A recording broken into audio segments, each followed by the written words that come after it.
Ok, dans la dernière vidéo, je vous ai montré comment installer ou créer un environnement virtuel après avoir installé Anaconda.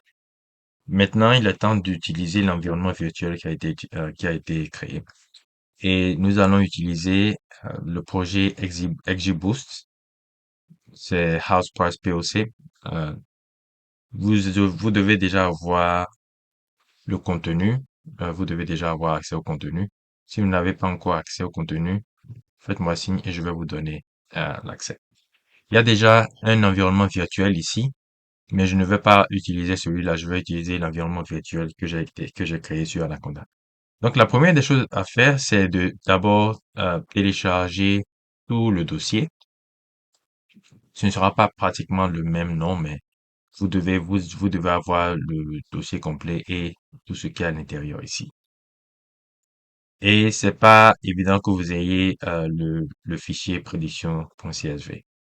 Donc, dès que vous êtes ici, ce que vous allez faire, vous allez aller sur votre euh, search et vous allez taper CMD. CMD, c'est l'équivalent de command line, donc ou command prompt. Vous allez voir cette boîte noire là, cette application noire, vous allez cliquer dessus et ça va montrer ces grandes boîtes noires. Dès que vous êtes sur ces grandes boîtes noires, ce que vous allez faire, vous allez donc copier le chemin. Ok, donc vous allez seulement cliquer ici et CTRL C et vous allez aller sur la ligne de commande et vous allez faire CD CTRL V. Donc voilà, vous êtes maintenant sur le chemin du fichier dans lequel vous allez travailler. Ça dépend vraiment de vous. Il faut vous assurer que vous êtes, ça peut être dans un document, ça peut être n'importe où. À moins, en fait, oui, voilà, ce qui compte, c'est que vous ayez un chemin de votre choix et que vous ayez téléchargé tous les documents dont vous avez besoin. Donc, maintenant que vous êtes sur la boîte noire, la ligne de commande, ce que vous allez lancer, j'assume déjà que vous avez Visual Studio Code installé sur votre machine. Tout ce que vous devez faire, c'est de taper code espace point. Et code espace point, c'est une manière de lancer Visual Studio Code automatiquement. Donc voilà, après avoir tapé Enter, vous allez voir exactement ce qui est à l'intérieur de votre dossier. Euh, si vous êtes sur Windows, ça doit être exactement ce que vous avez. OK? Donc nous allons nous intéresser seulement à ce Jupyter Notebook. Si vous vous souvenez de ce que j'avais fait la dernière fois, laissez-moi ouvrir Anaconda Navigator rapidement.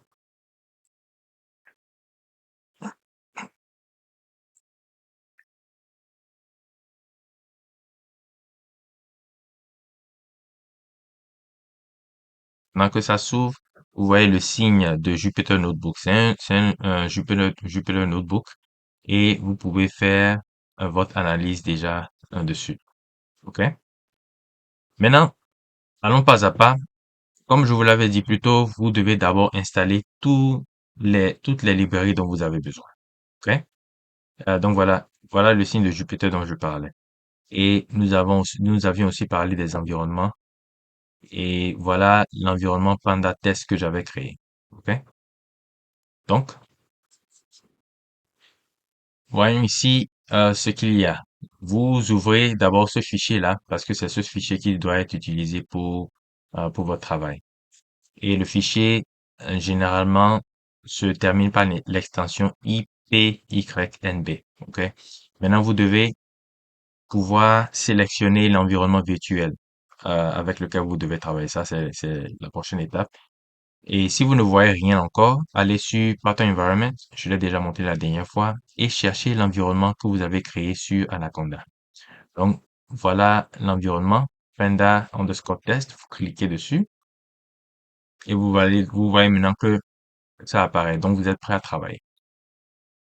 Une autre manière, donc, d'installer les librairies est de le faire directement sur le notebook au lieu d'aller sur l'environnement virtuel d'Anaconda. Parce que vous êtes sur Pena à test, ok?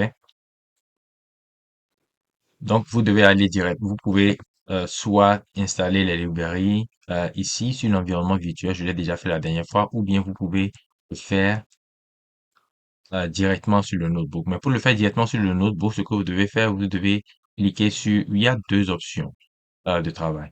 Il y a Code et Markdown. Code, c'est pour lancer votre code. Vous écrivez votre code et vous en lancez votre code. Markdown, c'est pour écrire des textes.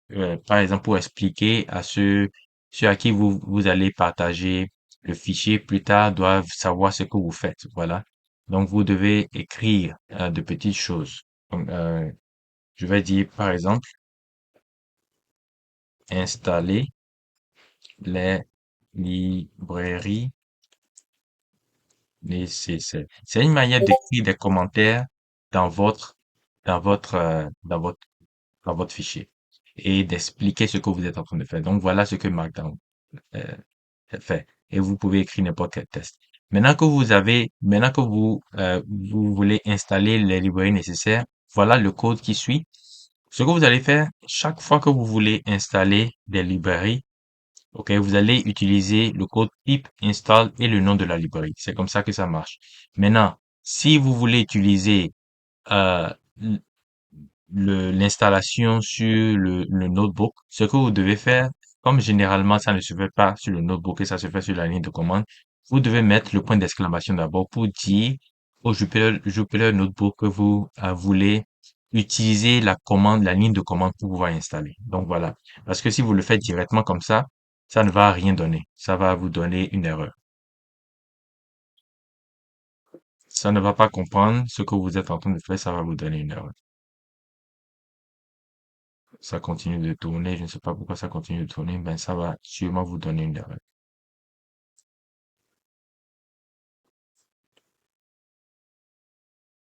C'est bizarre, ça ne devait pas me donner d'erreur. Ça devait me donner une erreur. J'arrive, je crois que pip install EMBA.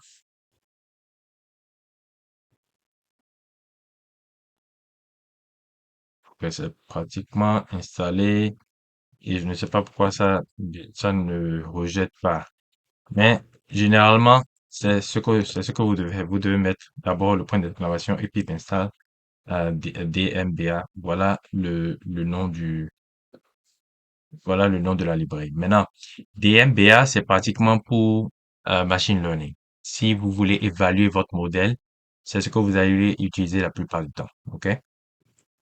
Donc, laissez-moi enlever ça. Maintenant, voilà ce que je vais faire. J'ai déjà installé la librairie. Maintenant, ce que je vais faire, je vais fermer le code. La manière de fermer le code, vous allez cliquer sur CTRL. Vous êtes à l'intérieur de la cellule, vous allez cliquer CTRL et forward slash pour pouvoir le faire. Ou bien vous allez seulement mettre le signe dièse. OK? Vous mettez le signe dièse et ça va aller. Donc, c'est une manière de désactiver le code, en fait. Parce que si vous pouvez, vous pouvez cliquer ici et c'est déactivé. Donc ça ne marche pas. Parce que c'est désactivé. Maintenant, ce qu'on va faire, nous allons commencer le travail. Mais avant de commencer le travail, nous allons installer les librairies nécessaires. Nous avons seulement installé Pandas. OK? Et, Pandas est définitivement nécessaire pour la manipulation des données. C'est définitivement nécessaire pour la manipulation des données. Donc, si je retourne sur Penatest, je regarde les librairies qui ont été installées et vous voyez que j'avais seulement installé Penda. Maintenant, je viens d'installer DMBA et vous voyez toutes ces librairies-là qui ont été installées. Donc, généralement, quand on installe les librairies, elles ne viennent pas tout seules, elles viennent avec d'autres. Donc,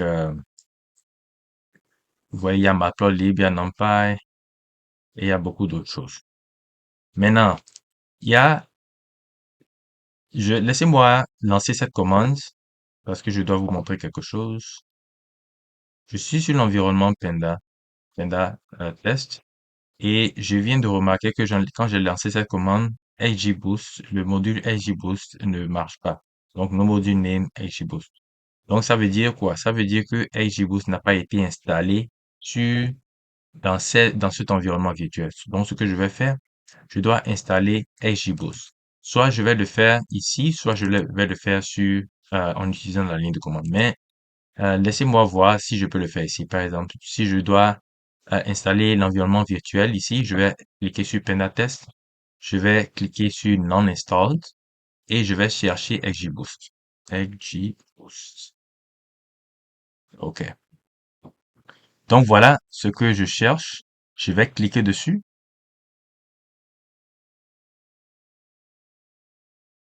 Je vais cliquer dessus et je vais cliquer sur Apply. Ça va peut-être prendre un peu de temps parce que XGBoost c'est un paquet un peu lourd. C'est une librairie un peu lourde. Donc, je sais déjà que je n'ai pas XGBoost, donc laissez-moi mettre dièse au début et lancer la commande. Donc, je suis en train de désactiver cette ligne-là. Donc, laissez-moi essayer encore pour savoir s'il y a quelque chose, s'il y a un problème. OK, il n'y a plus d'autres problèmes. Donc, ça veut dire que Scikit-learn a été aussi téléchargé dans l'environnement virtuel. Et comment vous le savez, Monsieur Oscar, c'est parce que quand j'ai lancé la commande, ou bien quand j'ai lancé la commande, ça ne s'est pas plein, en fait. Donc voilà pourquoi. Maintenant, pourquoi Scikit-learn? Parce que Scikit-learn, c'est une librairie qui est utilisée pour machine learning. Donc si je vais donc je reviens ici, par exemple, vous voyez que j'ai installé XGBoost et vous voyez déjà que Scikit-learn vient automatiquement avec XGBoost. OK? Donc, voilà comment ça marche. J'essaie de vous montrer tout à l'heure ce que Scikit-learn fait exactement. Donc, si je fais sur Google, je tape Scikit-learn.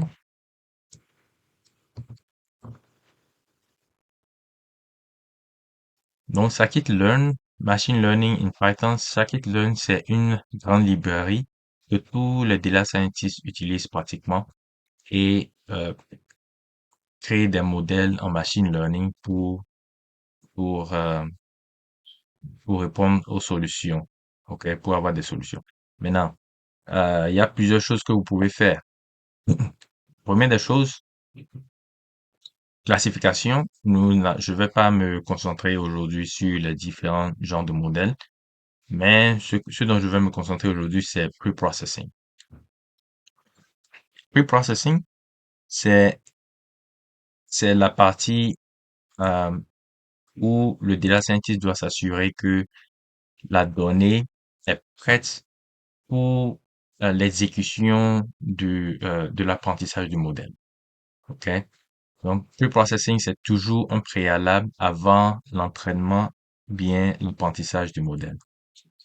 Laissez-moi retourner maintenant j'étais sur Scikit-learn, laissez-moi maintenant retourner sur Anaconda Navigator.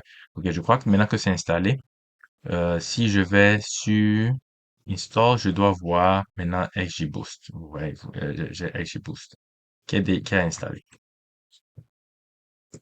Donc, je crois que tout est prêt pour commencer. Et donc, laissez-moi exécuter cette partie-là avec XGBoost. Donc, je vais enlever le dièse, le signe dièse pour activer cette ligne de code. Donc, je le fais et vous voyez maintenant que ça marche. Donc, ça veut dire que l'environnement virtuel a déjà reçu XGBoost. Maintenant, je continue. Nous avons deux données. Nous avons le train et le test. Ce qui a été déjà fait pour nous.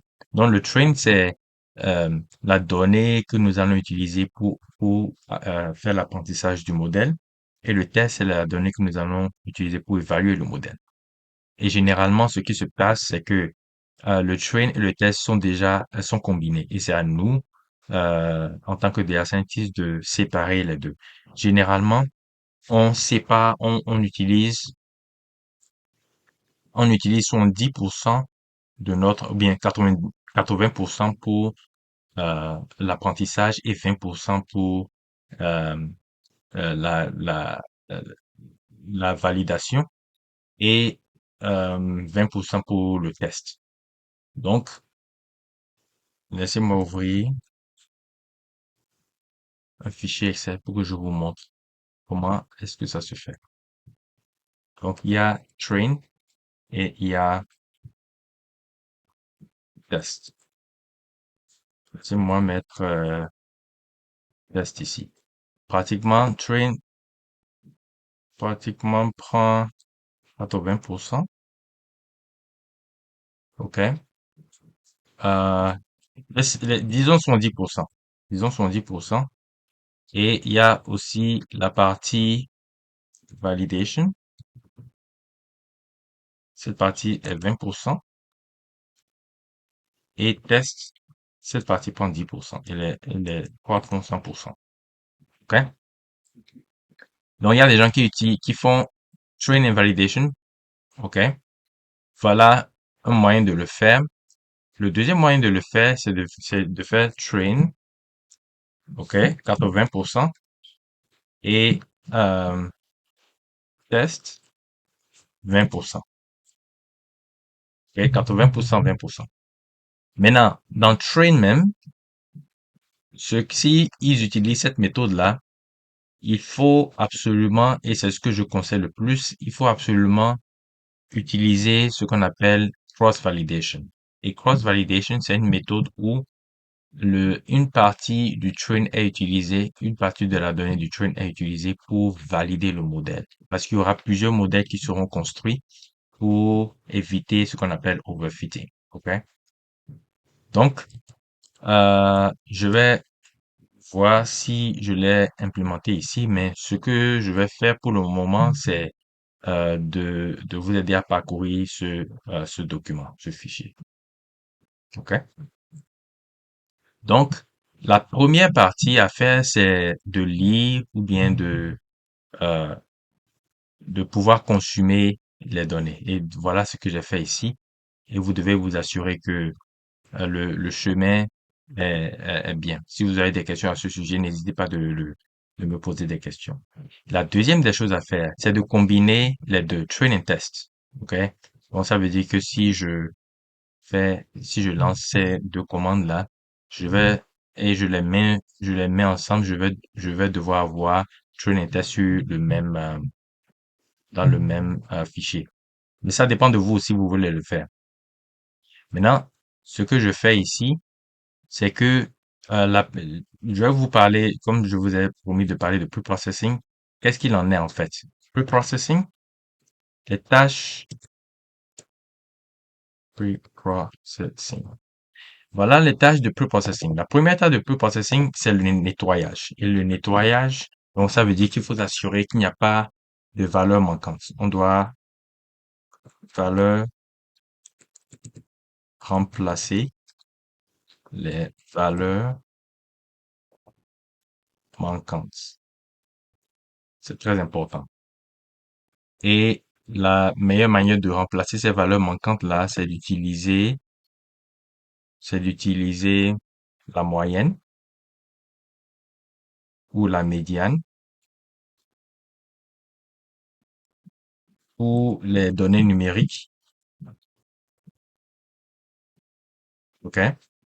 Et la deuxième manière de le faire, c'est d'utiliser le mode pour les données, textuelles. Quand je dis textuelles, ce sont les textes, ce que les gens appellent les chaînes. OK? Donc, voilà la première des choses à faire. Pourquoi on doit le faire? Parce que c'est très important.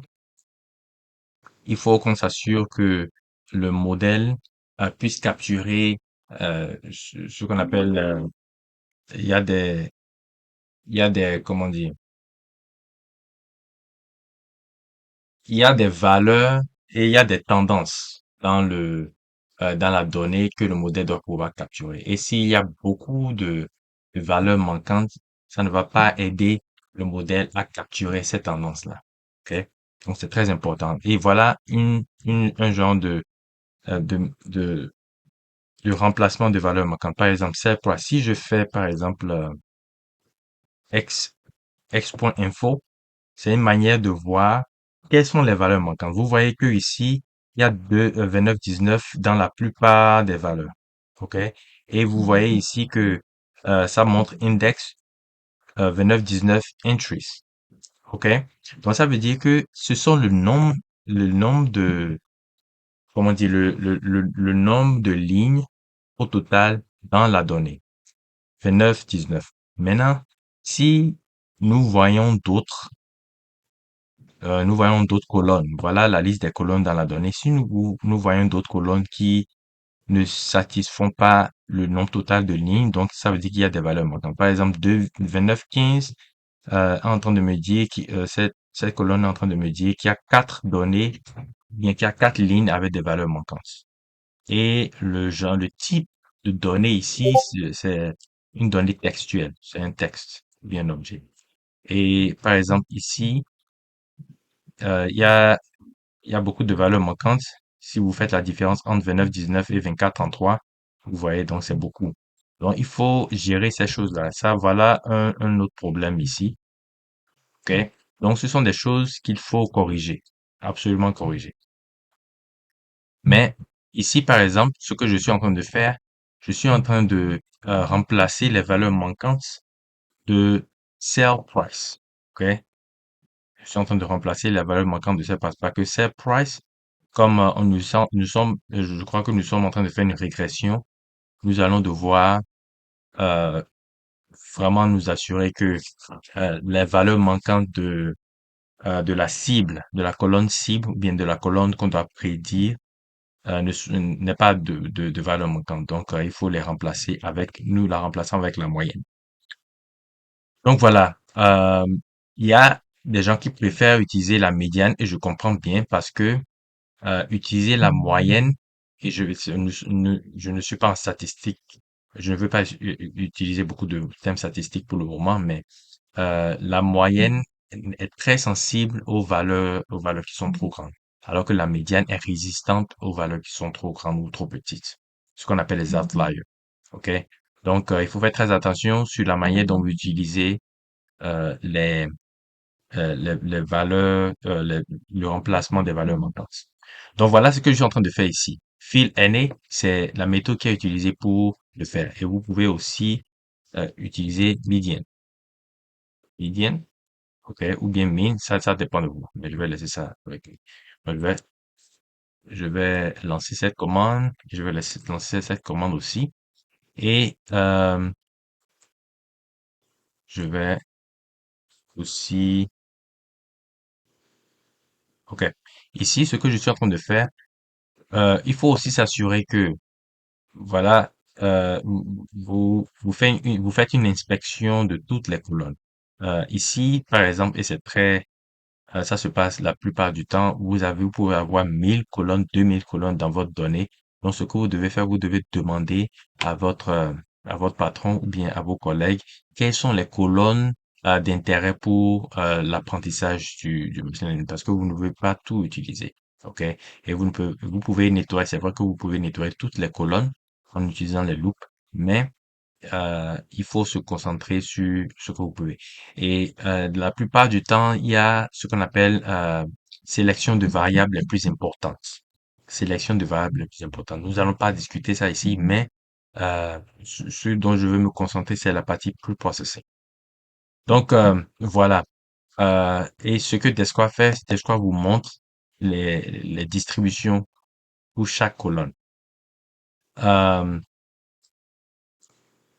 Ici, par exemple, c'est les distributions des colonnes, les colonnes qui ne sont pas numériques, que ça vous montre. Ici, euh, vous avez count, unique, top and frequency. Donc voilà.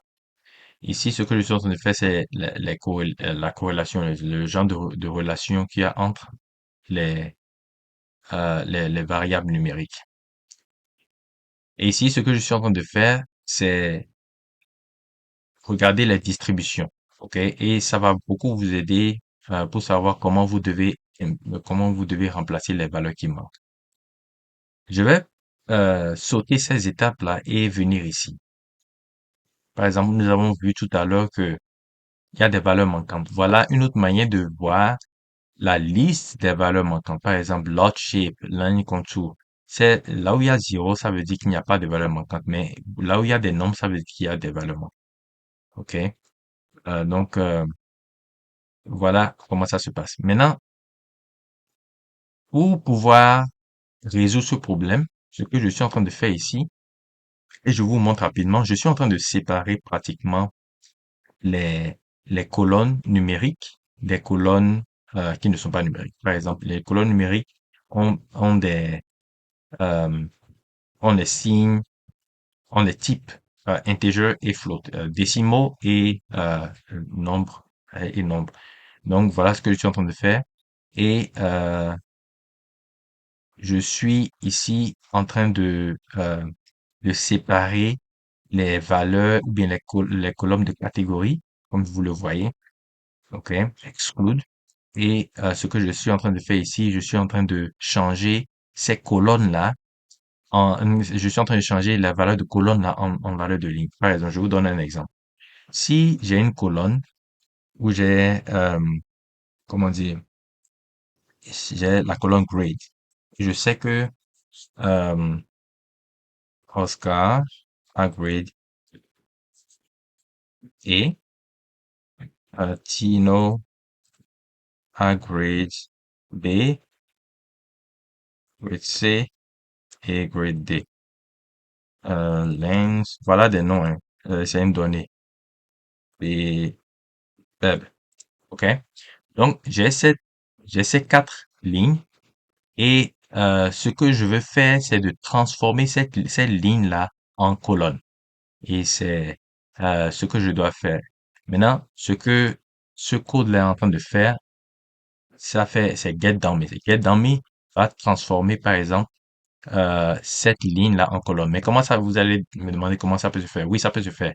Ce que ça va faire grades, euh, Oscar, ok? Et ça va donner une valeur de 1 parce que Great Oscar est ici, ok, sur la ligne 13 et 0 pour tout le reste. Et maintenant, ça va faire aussi Grade Tino. Pour Grade Tino, comme Tino n'est pas sur la ligne 13, mais plutôt sur la ligne 14, vous voyez ici, comme il y a une valeur là, donc ça va donner 1 ici et pour le reste 0. Et ainsi de suite, grades, web, ok, and grades, next. Donc, ça va faire 0, 0, 1, 0, 0, 0, 0, 1. Donc, voilà comment ça marche. OK? Voilà comment ça marche. Donc, s'il y a quatre valeurs distinctes, donc, il y aura quatre colonnes. S'il y a 100 valeurs distinctes en ligne, ça va devenir 100 colonnes. Et il y a des gens qui n'aiment pas GetDummy, mais c'est très pratique. Spécialement pour les catégories qui n'ont pas de qui n'ont pas je dirais, de progression, de progression. Par exemple, ici, je crois qu'il y a une progression. Je sais que c'est un mauvais exemple parce que quand on dit grade, avoir un grade A, c'est mieux qu'avoir un grade B et c'est mieux qu'avoir un grade C ou D. OK? Donc, je dirais ici, par exemple, que je vais mettre, au lieu de donner cet exemple-là, au lieu de donner cet exemple-là, je vais mettre, au lieu de donner grade, je vais mettre weather. Je devais mettre weather. Et je vais mettre spring, winter, fall, spring, winter, fall et summer. OK? Donc, Donc, il n'y a pas de spring n'est pas mieux que winter et fall n'est pas mieux que summer. Donc, il n'y a pas de progression. Il n'y a pas de progression. Donc, c'est comme ça que je vais faire. Et vous devez vous dire que ça doit être weather, ok? Ça doit être weather, weather, weather, weather. Donc, je ne veux pas changer maintenant, mais c'est comme ça que ça se fait. Donc, c'est pour les valeurs de catégorie ici. Et le deuxième exemple que je vais vous donner, et c'est là que vous devez faire une bonne nuance, c'est grade. OK? Donc, je vais faire A, B, C et D. Euh, vous, à ce niveau-là, comme vous savez que il y a une progression, que A est mieux que B et que B est mieux que C, C est mieux que D, c'est mieux de transformer ces caractères-là en nombres. Par exemple, vous pouvez dire que euh, euh, le grade A est 4, grade B 3, grade C 2 et grade D 1. Pour montrer à scikit-learn, grades, V2, deuxième version de grade, c'est ce que je dis, pour montrer que il y a, on donne plus de valeur à grade A à grade B. Donc c'est parce que scikit-learn ne peut pas, les modernes machine learning ne peuvent pas interpréter les caractères. Ils peuvent seulement interpréter les noms. Donc c'est à vous, vous êtes au contrôle et c'est à vous de dire comment vous voulez que chaque colonne soit, process, soit gérée. Donc, pour cet exemple-là, comme il y a une progression, c'est mieux d'utiliser ce qu'on appelle mapping, changer les catégories, ou bien changer les textes en nombres. OK? Mais euh, quand il n'y a pas de progression, ou bien quand ce n'est pas ordinal, donc, je vous conseille ça. Et c'est ce que je suis en train de faire ici. Ici, je suis en train de seulement faire get dummy, ce qui est l'équivalent de ça là. OK? Maintenant, passons, maintenant, ce que je suis en train de faire, je suis en train de dire, là où il y a des valeurs manquantes, mettez seulement NA. Et ça ne va pas poser de problème parce que NA, c'est une catégorie en elle-même. Par exemple, que, je peux dire Bob a NA. Il y a des valeurs manquantes, c'est pas grave. Parce que ce que scikit-learn va faire, scikit-learn va dire, OK, comme c'est une valeur manquante, whether ou Bob sera 0, 0, 0, 0, 1. OK? Et bon, parce que j'ai ajouté une valeur ici, je dois avoir 0 ici, 0 ici, 0 ici, 0 ici. Donc voilà comment ça va se passer. Et donc il y aura pour Bob, il y aura ça là. Je crois que donc voilà, ça ce sont des valeurs. Je devais mettre grade, je devais mettre weather spring ici. Je m'étais un peu trompé et je devais mettre weather, weather winter. Je devais mettre weather fall. Et je devais mettre weather euh, spring. Oh, je devais mettre. Ok, j'arrive, hein, je suis en train de corriger rapidement. Ok. Donc voilà, weather spring. Et comme Oscar est en train de prendre spring, donc ça doit être un. Comme Tino prend winter, ça doit être un ici. Comme euh, Beb, oui, a un pour fall, donc ça va prendre un ici. Et weather summer, je vais mettre weather summer ici. Summer. Et summer va sur lens et weather, il y aura maintenant weather NA qui va aller sur Bob. Donc voilà comment ça va se passer. OK? Donc voilà comment ça va se passer. Maintenant, c'est ce que je suis déjà fait ici, je viens de l'expliquer. Maintenant, je suis en train de sélectionner les colonnes numériques et chaque colonne numérique maintenant est imputée ou bien a des remplacements avec la moyenne pour leurs valeurs manquantes. Maintenant, ce que je suis en train de faire ici, je suis en train de combiner les colonnes que je viens de nettoyer avec all process. Donc voilà comment généralement ça se passe. Maintenant, si vous regardez ce code-là, vous allez voir que vous n'allez pas avoir de valeur manquante. Tout sera pratiquement zéro. Et vous avez vu que ici, j'avais MS Zoning, j'avais MS Zoning, et MS Zoning était une colonne. MS Zoning en elle-même était une colonne. Et si je regarde, si par exemple je fais all df, that, je fais MS Zoning, that value counts. Donc, si je lance cette commande, vous voyez qu'il y a 5 différentes valeurs pour MS Zoning. Vous voyez? Il y a 4 différentes valeurs pour weather et il y a un qui manque. C'est pas grave. Mais il y a 5 valeurs différentes pour zoning. Et quand j'ai fait le dummy, get dummy, vous voyez ici que ça me montre maintenant ça devient une colonne en elle-même. Zoning, FV, Zoning, AH, Zoning. Et cette valeur-là, ce sont des valeurs 0 et 1. OK? Ce sont des valeurs 0 et 1 parce que euh,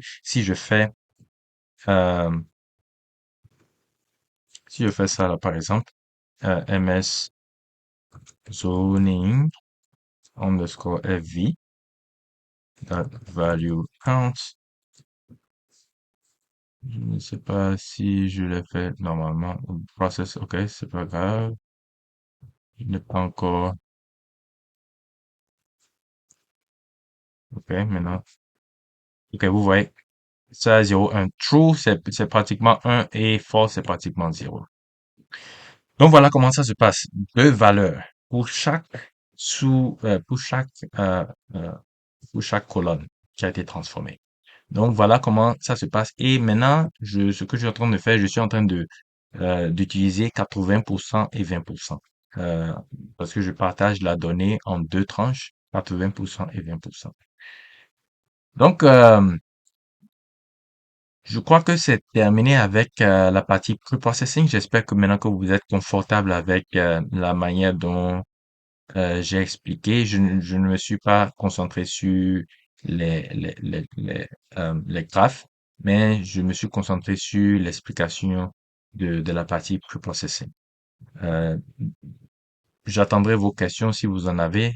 Sinon, euh, je pense que euh, nous sommes bien à ce niveau. Merci beaucoup et à la prochaine.